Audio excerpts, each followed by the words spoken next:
do is brilliant. It is incredible. Where did it come from? Where did it begin? Where did the first ideas come from? From drama and education. I did my master's in drama and education, and drama and education is a method basically to motivate children to learn whatever you want to teach them. In my master course I was the only actress. Everyone else was a teacher that was looking for a method to motivate the children to learn mathematics, history, whatever they wanted to teach. And that's where it all started. You said something important there, motivation. Yeah. And those with autism are some of the hardest kids to motivate. And what you've done is you've captured their interest. And as far as the kids are concerned, they're excited. Yeah. And when they're excited, they want to follow it through. It's not a boring lesson by any means. And I've done it. Yeah. I've actually been a kid. I've gone underneath the chairs. I thought it was great. It was fun. an honor. Thank you very much. I enjoyed seeing you over the chairs and under the chairs and enjoying a bit of fun. Yeah. It was lovely because I think I needed to feel what it would be like from the children's point of view. Yeah. I think it's so important. So from your perspective, what are the key elements in the drama that you use? I think that you have this rhythm of a performance, and it's a real life timing. Right. They have to solve the problem real time. Yeah. A problem occurs and they have to find a solution at the time, like in life. Because a lot of people think about drama, about imitating. That you imitate something, you rehearse it, so you can do it correctly in real life. But real life never works like that. No. Unexpected things happen. So basically my objective is to train them to respond to the unexpected. And there's a momentum. Yeah, exactly. You are stopping them freezing in uncertainty. You're sort of keeping them going. They're also feeling, I'm not making a mistake. I'm not being judged. I don't feel a failure in this. And the kids really, they do have to solve problems, and their perception, these are very serious problems. I mean, we're not sort of doing easily things. There's a wicked witch here, and she can do horrible things to you, and they know all the stories like that, but that provides a degree of fascination. I just found it totally engaging. Yes, the approach is fantastic, but it does require a talented person to run it. I don't think anyone could do what you do. Straight off. Straight off, no, but it requires training, but there is like a solid curriculum. There is a curriculum of what you want to teach and how to do it. Yes. But then, yes, it requires probably double the time of another intervention, because besides of what you have to teach, the skills that you are planning to teach, you need to write a story that will be engaging for the children. Yes. And this is the tough part, in a sense. It is. Now, on Saturday, I and my colleagues were with the kids. Yeah. And I thought I'd let you know we had our meeting on Tuesday. We all said how great it was. Yeah. And there are now 2 groups going to start using your work in January. One on bullying and teasing and one for little kids. Because everyone's like, yes, I want to do that, I want to do it. And also the games and activities. So it is intuitively appealing to clinicians. Yes. It is engaging for the kids themselves. And the parents enjoy that the kids are having fun. So everyone wins at all levels. Is that I see it as a way of teaching something like theory of mind, reading personalities, a whole range of things that are going to be very important in autism in a very engaging way.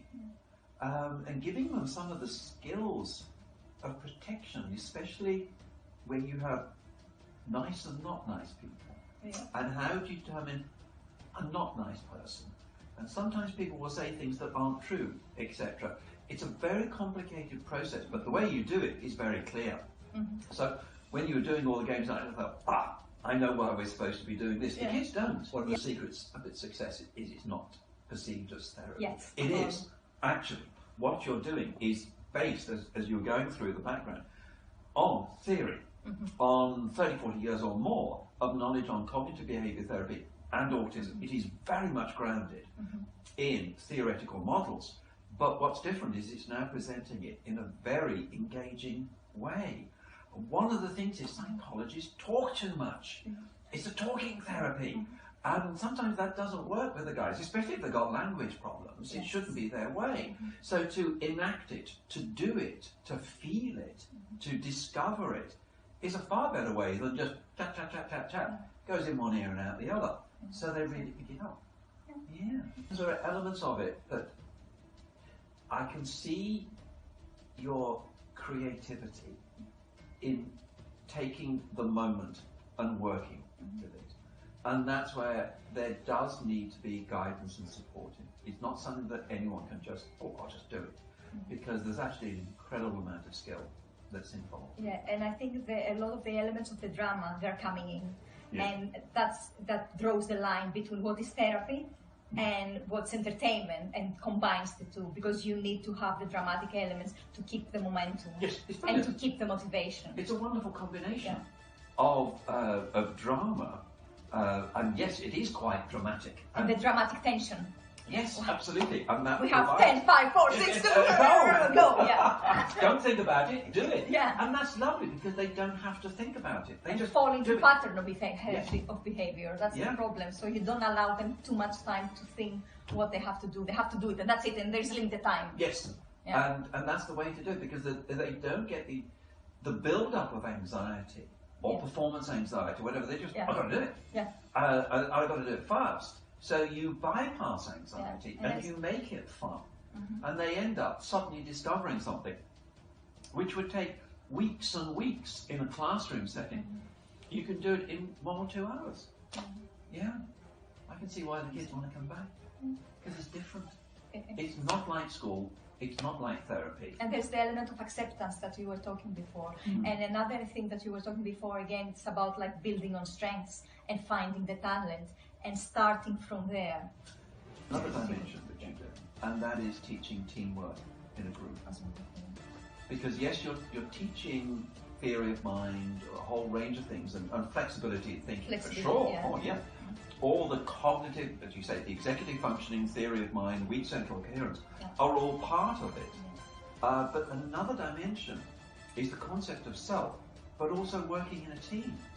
And many of those with autism find that very difficult to do, because they're very aware of, am I reading this right? What's going to happen? They don't have time to think that. They just do it. And then you prove, but you just did it. And by doing it, they realize that they do enjoy it. Yes. You give them the motivation to work together, because initially they want to work on their own. Yeah, but and then when they succeed in that, they say, it's fun. Yeah, but they succeed as a group. Yes. So they all embrace the success, the achievement, and share it all together.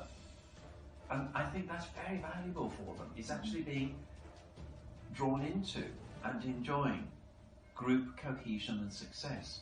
So it's at so many levels. It's cognitive, linguistic, social, emotional. Then one percent is sensory. But in a way, what you're doing is you overcome that and you just keep going. Yeah. Don't let sensory inhibit you. No, there's no time for that. No, there's no fear of failure. There's no fear of failure. You just got to go. Yeah. It's brilliant. Well done. Thank you.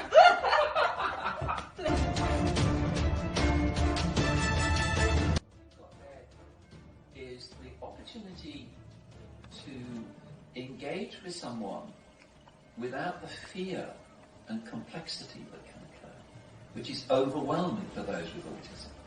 It is a situation that is under more control, so you can highlight particular components.